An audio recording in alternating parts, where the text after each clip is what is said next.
lá, meu amigo e minha amiga. Quando a incapacidade ela deixa de ser temporária, né? E ela passa, por exemplo, a ser crônica e progressiva no INSS, como é que acontece? Quais são os seus direitos? O que o INSS tem obrigação de fazer? Eu sempre falo aqui, né? INSS não é para amadores. Você precisa ter conhecimento para poder lidar com o INSS, que não é simples, tá? E se você não souber como tudo funciona, a situação fica pior ainda. Quando o segurado ele não recebe, por exemplo, um benefício de incapacidade, geralmente espera-se que com o tempo esse tratamento adequado, ele se recupere a saúde para retornar ao trabalho, que é o auxílio-doença, que é uma lesão, um acidente temporário, né? Esse benefício que antes era conhecido como auxílio-doença, né? Que mudaram o nome, que coisa importante, tem caráter provisório e depende de perícia médica periódica para avaliar a evolução do quadro clínico. No entanto, há situações em que a incapacidade ela não se resolve como esperado. Quer dizer, não é receita de bolo. Torna-se crônica e progressiva, exigindo uma nova análise mais profunda por parte do INSS. É importante destacar que essa incapacidade, o auxílio-doença, se destina a pessoas que têm limitações de saúde passíveis, né, e melhora em um prazo razoável. Doenças agudas, por exemplo, cirurgia, recuperação, tratamentos com média duração são exemplos típicos, tá, de situações em que o benefício é concedido. Veja bem, para você receber o auxílio-doença lá, o perito aprovar a concessão, a doença deve ter essa característica, tá? Mas nem sempre a realidade segue esse roteiro. E muitas enfermidades depois acabam se tornando em quadros de longa duração. E a transformação da incapacidade temporária e crônica ocorre quando a condição de saúde ela persiste sem perspectiva de melhora significativa, mesmo com tratamento médico. Nesse cenário, o segurado passa a ter uma vida que pode ser impactada permanentemente, porque a volta ao trabalho se torna cada vez mais inviável. E é nesse momento que necessita, né? Que mais necessita o segurado de um suporte, de uma reavaliação de incapacidade, né? E é aí que começam os grandes problemas, tá? Entre fatores que comprometem aí a continuidade e a cronicidade da doença degenerativa, sequelas de acidentes graves, distúrbios neurológicos, psiquiátricos, condições autoimunes, são todos quadros clínicos que costumam exigir um acompanhamento constante, na maioria das vezes, não apresentam cura, apenas controle. E a progressão lenta, mas contínua do problema de saúde tende a reduzir de forma irreversível a capacidade desse segurado. Olha aí. E o INSS não leva isso em conta. Muitas vezes a pessoa está com esse problema, o segurado está com esse problema, está, por exemplo, com uma alta programada, ou precisa de uma prorrogação de um benefício. O perito não está nem aí. Ele não faz uma avaliação se a doença é progressiva desde a primeira concessão do benefício. Não. Simplesmente, muitas vezes, ele coloca lá um motivo esdrúxulo, absurdo, e nega o benefício. O INSS, nessas perícias, precisa identificar se ainda existe uma expectativa de recuperação, ou se o caso já ultrapassou para limites, né, de uma incapacidade permanente. Essa avaliação ela é feita, né, tem que ser feita com base em exames médicos, relatórios, e esses relatórios de especialistas que geralmente acompanham o segurado, né, com relação a essa doença. Esses históricos de afastamento que estão disponíveis dentro do INSS, quanto mais documentada a evolução da doença, maior a chance de você ter um reconhecimento dessa situação. Mas isso depende do perito olhar o documento, que não é nem sempre o que ele faz. É obrigação, faz parte da ética profissional. Ah, mas o médico é funcionário do INSS, mas ele continua sendo médico. Ele tem que ter ética, ele não fez um juramento. Ele tem que fazer o trabalho dele, e não fazem. Ah, inclusive entrou aí um projeto lá na Câmara que é para acabar com a estabilidade do funcionalismo público. É a coisa mais certa que deve ser feita. Tem que acabar com a estabilidade mesmo. Funcionário público tem que ser igual da iniciativa privada. Tem que alcançar metas, tem que fazer o que deve ser feito. Se não fizer, rua. Ou eu estou errado nesse pensamento? Por que funcionário público, porque prestou um concurso, tem privilégios que você aí que trabalha na iniciativa privada não tem? Qual é a diferença?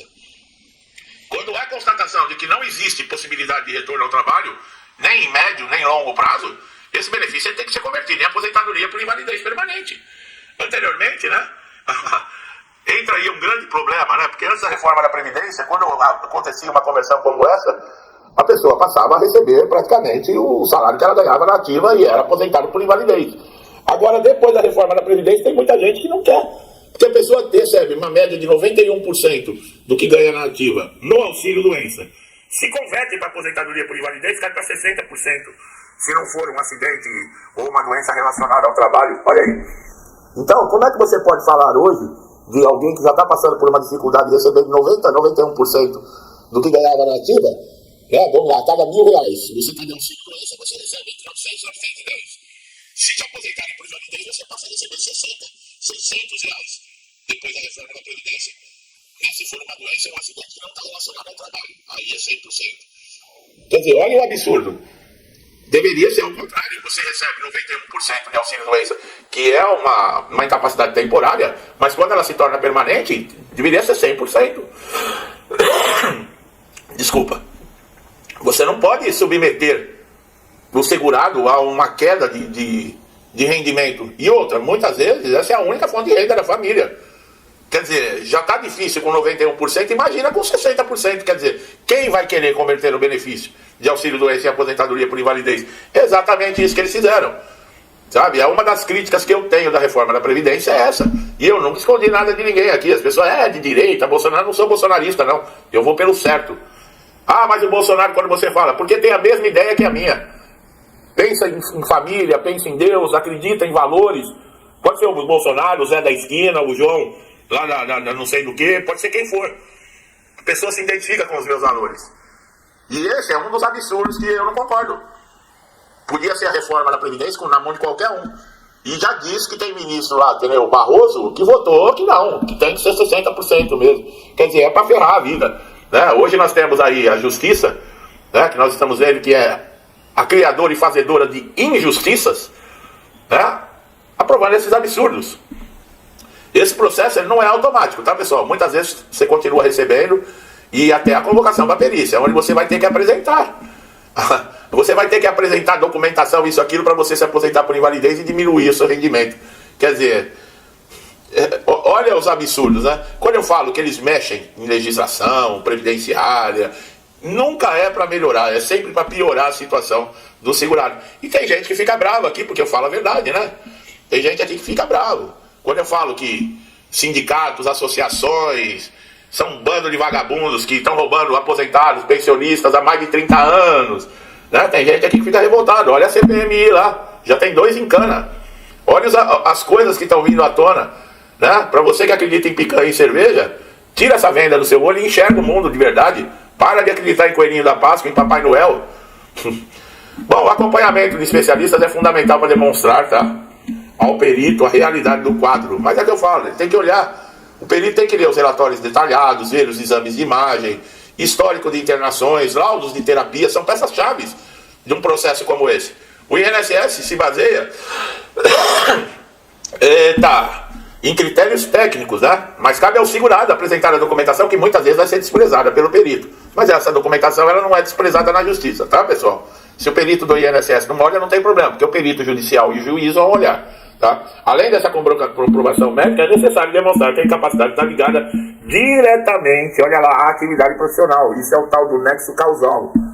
A sua incapacidade tem que estar relacionada à sua profissão. Alguém que sofre uma doença crônica pode até desempenhar outras tarefas básicas, mas isso não significa que esteja apto para exercer a sua função de forma plena e contínua. E isso já dá abertura para uma reabilitação profissional. Então, essa compatibilidade entre a incapacidade e a sua profissão, o seu exercício no trabalho, tem tudo a ver, tá?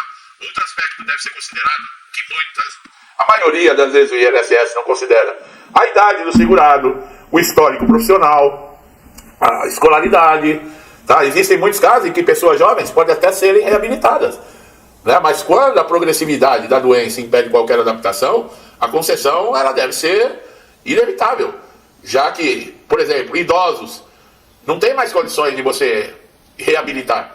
Uma pessoa de 60 anos, você vai querer reabilitar ela para outra função? A pessoa já está cheia de problemas. Isso é uma coisa natural. A idade vai chegando, as pessoas vão aparecendo problemas. Eu já estou sentindo dor já no corpo, que eu não sabia nem que fazia parte do meu corpo.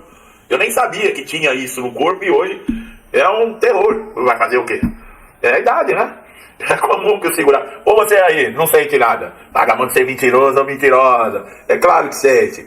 Claro que sente. Se não adianta pintar cabelo, querer se vestir de jovenzinha, não. Você continua velha. E o cara continua velho. Não adianta botar uma garotinha de 15, 20 anos debaixo do braço achando que isso te torna mais jovem, não.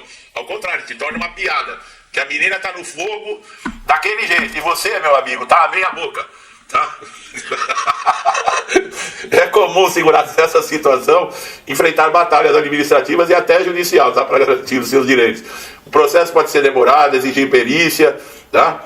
Que costuma ter um olhar mais detalhado lá na justiça. E a insistência é fundamental, tá, pessoal? Não pode desistir. Existe aí o seu direito que deve ser respeitado, tanto se for auxílio-doença, aposentadoria por invalidez, auxílio-acidente. O INSS não é de graça. Você não está recebendo nenhuma carência, nenhuma esmola. Você só tem direito a esses benefícios porque você paga o INSS. E se você não estiver pagando e não tiver no período de graça, no momento que você ficar doente ou sofrer um acidente, não interessa que você pagou 30 anos para trás, você não tem direito. Sabia disso? Ah, mas eu paguei 30 anos, faz 1 ano e meio que eu estou desempregado, que eu não pago o INSS. E eu fui pedir o auxílio-doença e eles negaram. Negam, porque você não tem a qualidade de segurado. E lá na justiça é a mesma coisa. Para você entrar com o processo na justiça, o juiz também verifica se você tem qualidade de segurado e se está dentro da carência. Quer dizer, a carência é exclusa em algumas situações, mas a maioria das vezes ela é exigida, que é as 12 contribuições. Quer dizer, olha como você tem que ter conhecimento do INSS. Tá bom? Então, meu amigo e minha amiga, né? Você coroão aí, de meu tipo, meter uma menininha debaixo do braço de 20 anos de idade, 20 e poucos anos de idade, não te faz voltar no tempo não, viu? Ao contrário, destaca você assim, ó, põe uma placa bem grande na tua testa. Meu amigo e amigo que está chegando a primeira vez aqui no canal, tem que ser um pouco de diversão também, né, pessoal? Nada de ficar... Já não chega a nossa vida, tem que ficar observando, olhando e vendo tanta imundice, tanta podridão, corrupção, safadeza, canalice, que é o que não falta nesse país, desses políticos, desses governantes, e a gente ainda tem que chegar aqui e tem que... Mas é isso aí, gostou do canal? Não deixe de se inscrever, ative o sininho de notificação para você estar sempre atualizado, tá? E você que está sempre me acompanhando, me incentivando, interagindo com o canal, que Deus abençoe sempre a casa de vocês, a vida e a família, tá, pessoal? Que é o que nós temos de principal na nossa vida, tá? Que Deus sempre dê força, dê tudo de bom. É o que eu peço nas minhas orações, para mim, para toda a minha família, e desejo em dobro a todos vocês. Deixa um forte abraço e até os próximos vídeos.